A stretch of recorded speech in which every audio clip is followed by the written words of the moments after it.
Hello friends, कैसे हैं आप लोग। आज हम लोग पढ़ेंगे सीएनसीसी यानी certificate in nutrition and child care, जिसमें आज हम पढ़ेंगे सीएनसीसी 001 के खंड 1 में इकाई 2 स्थूल पोषक तत्व 1 कार्बोज तथा जल, जिसमें आज आपके लिए लेकर आए हैं कार्बोज। तो वीडियो स्टार्ट करने से पहले जो भी फ्रेंड्स हमारे चैनल पे नए आए हैं कृपया चैनल को सब्सक्राइब कर ले और बेल आइकन को प्रेस कर दे, ताकि जो भी लेटेस्ट वीडियो हमारे चैनल पे आए वो सबसे पहले आपको मिल सके।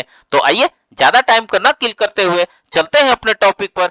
स्थूल पोषक तत्व 1 कार्बोज तथा जल में कार्बोज के बारे में पढ़ते हैं। तो आइए वीडियो को स्टार्ट करते हैं। कार्बोज शब्द से अभिप्राय मुख्य रूप से उन सभी कार्बनिक यौगिक के समूह से है जो कि आवश्यक रूप से 3 तत्वों कार्बन, ऑक्सीजन और हाइड्रोजन से बने होते हैं।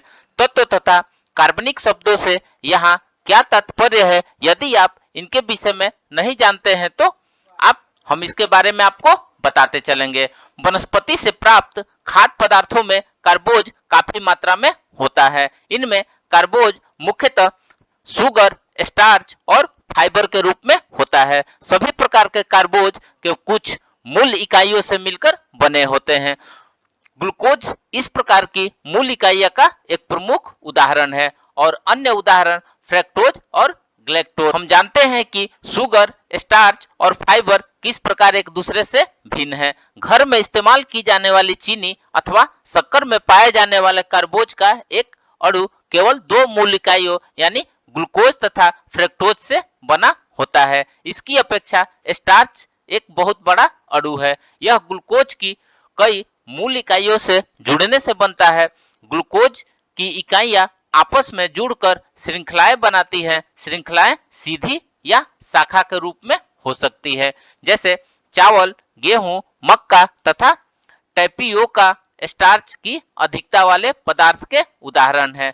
रेसे शब्द से तात्पर्य है कि इस प्रकार के कार्बोज के समूह जो स्टार्च की तरह बहुत सारी मूल इकाइयों से बने होते हैं। इस तरह रेशा स्टार्च के ही समान बड़ा अणु है। उदाहरण के लिए सेल्यूलोज जो एक प्रकार का रेशा होता है, ग्लूकोज की कई इकाइयों से मिलकर बना होता है, परंतु इसमें ग्लूकोज की इकाइयां एक दूसरे से अलग ढंग से जुड़ी हुई रहती है। इन सभी प्रकार के कार्बोज जैसे शर्करा, स्टार्च तथा रेशे को 2 वर्गों में विभाजित किया जा सकता है: उपलब्ध कार्बोज तथा अनुपलब्ध कार्बोज। शर्करा तथा स्टार्च मनुष्य के पाचन तंत्र में आसानी से पच जाते हैं तथा शरीर में विभिन्न कार्यों के लिए उपलब्ध हो सकते हैं, अतः इन्हें उपलब्ध कार्बोज कहा जाता है। सेलुलोज तथा कुछ अन्य कार्बोज मनुष्य के पाचन तंत्र में नहीं पचाए जा सकते, इन्हें रेशे अथवा अनुपलब्ध कार्बोज कहा जाता है। ये नेक्स्ट देखते हैं उपलब्ध कार्बोज।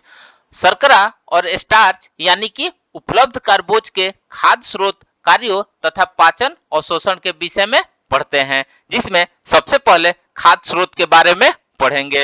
अनाज तथा मिलेट यानी मोटे अनाज, जड़ व मूलकंद, कुछ फल, मीठे पदार्थ जैसे चीनी, गुड़, शहद कार्बोज के अच्छे स्रोत कहलाते हैं।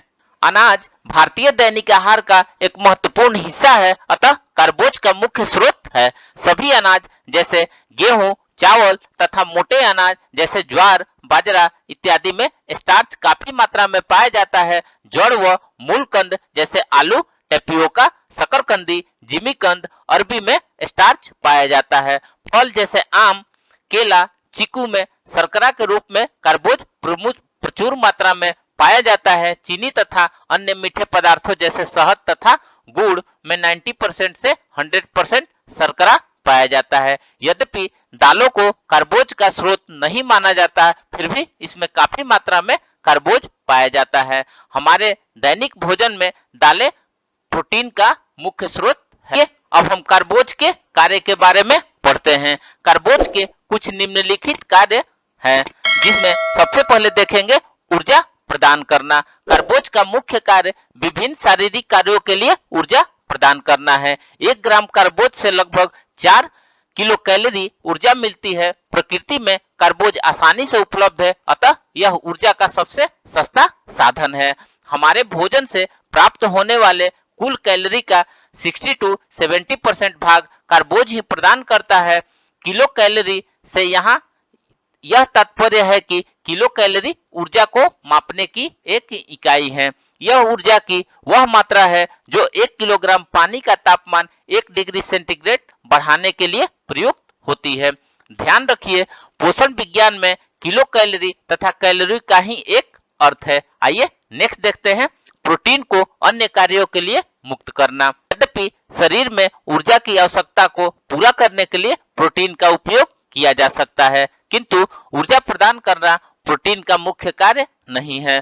प्रोटीन के कार्यों के बारे में आप विस्तार से, प्रोटीन के मुख्य कार्य है शारीरिक वृद्धि। यदि शरीर ऊर्जा की आवश्यकता की पूर्ति के लिए कार्बोज उचित मात्रा में मिल जाए तो प्रोटीन शारीरिक वृद्धि के मुख्य कार्य के लिए उपलब्ध होते हैं, परंतु कार्बोज की मात्रा अपर्याप्त होने पर प्रोटीन शारीरिक वृद्धि के स्थान पर ऊर्जा प्रदान करने के लिए प्रयोग में लाए जाते हैं।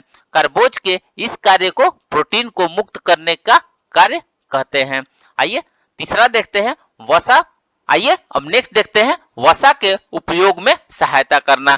कार्बोज वसा के चयापचय में भी सहायता करता है। शरीर में वसा के सही उपयोग के लिए भोजन में कार्बोज की कुछ मात्रा का होना आवश्यक है। दैनिक भोजन में कार्बोज की उपस्थिति ऊर्जा प्राप्ति के लिए वसा के बहुत अधिक प्रयोग को रोकती है। यदि वसा का प्रयोग ऊर्जा प्राप्ति के लिए किया जाए तो इसे चयापचय से कुछ हानिकारक पदार्थ उत्पन्न हो सकते हैं। तो फ्रेंड्स, इस प्रकार से आज हमने कार्बोज के बारे में पढ़ा। तो मिलते हैं एक नए वीडियो के साथ में, तब तक से हमारे चैनल पे बने रहिए। धन्यवाद।